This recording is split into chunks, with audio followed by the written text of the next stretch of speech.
शारदीय नवरात्रि के समापन पर सीएम योगी ने गोरक्षपीठ में पूजा अर्चना की और उसके बाद कन्याओं को भोजन करवाया। इस दौरान सीएम ने सभी को नवमी की शुभकामनाएं दी और कहा है कि सनातन परंपरा में महिलाओं के सम्मान के लिए मनाया जाने वाला ये पर्व आज सिर्फ धार्मिक आयोजन न रहे, बल्कि इसे आज के समय में फलीभूत करने की भी बहुत जरूरत है। तो मुख्यमंत्री योगी आदित्यनाथ गोरखपुर पहुंचे हैं और इस दौरान उन्होंने कन्याओं को भोजन करवाया। कन्याओं को भोज करवाने के बाद उनके पैर भी पखारे हैं, पांव पखारे हैं और तस्वीरें आप देख रहे हैं न्यूज स्टेट पर।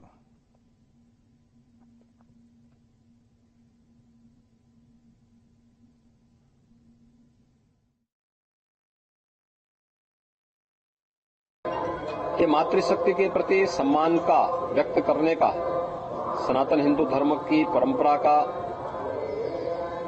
एक महत्वपूर्ण आयोजन है और सनातन काल से ही सभी धर्मावलंबी अपनी इस प्रतिबद्धता के साथ जुड़कर के वर्ष में इस आयोजन के साथ जुड़ते हैं, इन कार्यक्रमों को सफल बनाने में अपना योगदान देते हैं। स्वाभाविक रूप से हम सबके सामने इसको केवल एक धार्मिक और आध्यात्मिक आयोजन तक सीमित न रख करके एक भौतिक जगत में भी हम मातृशक्ति के प्रति सर्वोच्च सम्मान का भाव व्यक्त कर सकें, यह अत्यंत महत्वपूर्ण है और ये आज के दिन पर प्रासंगिक भी है।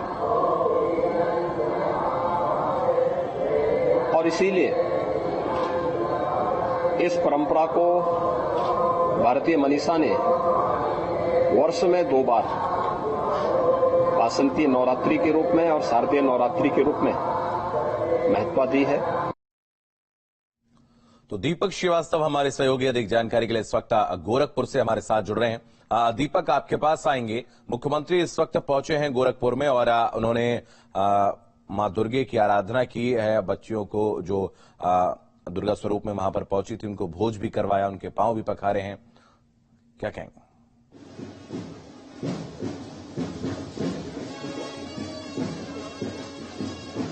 देखिए शुभम, अभी मुख्यमंत्री ने कन्या पूजन किया है। 51 कन्याओं का पांव पखारा है, उनको चुनर उड़ा करके उनका आशीर्वाद लिया है और उसके बाद से उनको दक्षिणा और तमाम जो उपहार है वो दिए हैं। अब दूसरा कार्यक्रम शुरू हो जाना पीठ में। एक पीठ में जो राजा की भूमिका होती है उस भूमिका में अब से कुछ देर बाद मुख्यमंत्री नजर आने वाले हैं और राजा के साथ जिस तरह से सेना चलती है, जिस तरह से सैनिक होते हैं, प्रजा होती है, आज वही भूमिका का निर्वहन गोरक्षपीठ के पीठाधीश्वर योगी आदित्यनाथ करने जा रहे हैं। सेना सजकर तैयार है और राजा जैसे ही अभी अपने महल से निकलेंगे और श्रीनाथ जी की पूजा होगी। लगभग 2 घंटे की ये पूजा होती है।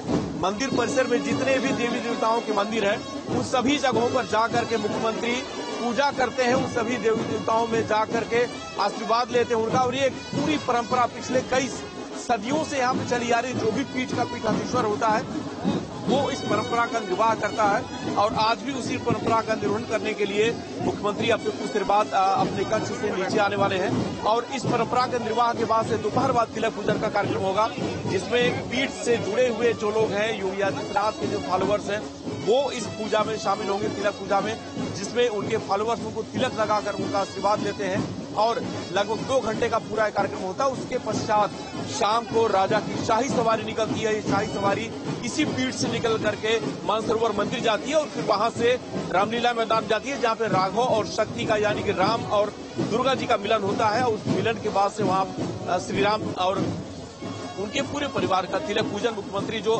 कलाकार होते हैं, जो उस प्रतिरूप में होते हैं, उनका करते हैं और फिर उसके बाद संबोधन होता है, फिर वापस गोरक्षपीठ आते हैं। तो दिन भर अगर कहें तो आज मुख्यमंत्री के रूप में नहीं बल्कि गोरक्षपीठ के पीठाधीश्वर के रूप में नजर आएंगे।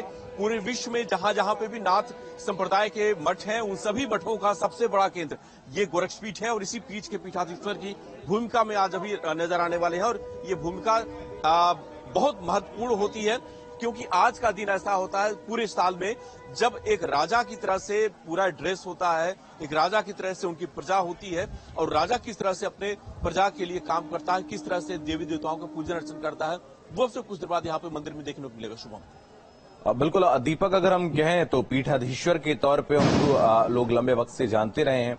उसके बाद लोकसभा की कमान भी उन्होंने संभाली यहां से, गोरखपुर से, और अब पूरे प्रदेश का नेतृत्व वो कर रहे हैं। तो हम कह सकते हैं कि नेतृत्व करने का अनुभव उनके पास पहले से है, और शायद यही वजह है कि प्रदेश की जनता ने उनको अवसर भी दे दिया है नेतृत्व करने का।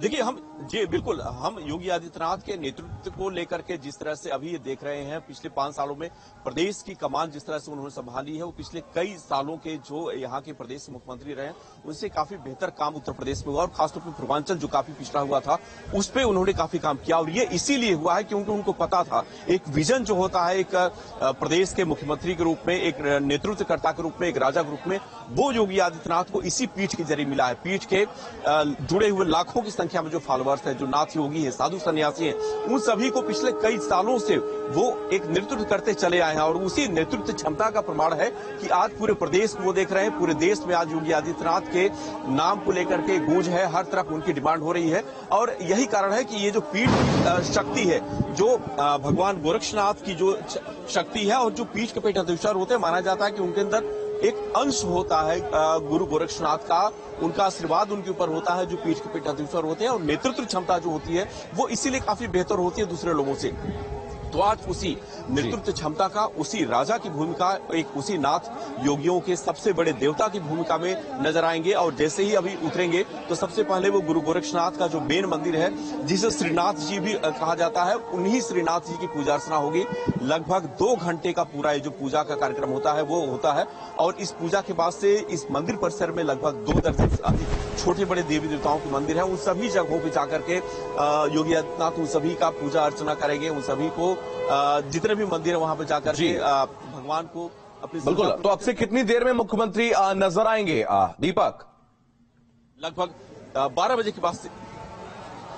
जी बिल्कुल, बहुत धन्यवाद दीपक, आपका साथ जुड़ने के लिए, तमाम जानकारी के लिए बहुत शुक्रिया। तो मुख्यमंत्री योगी आदित्यनाथ कन्या पूजन के लिए पहुंचे हैं गोरखपुर में। तस्वीरें हम आप तक पहुंचा रहे थे,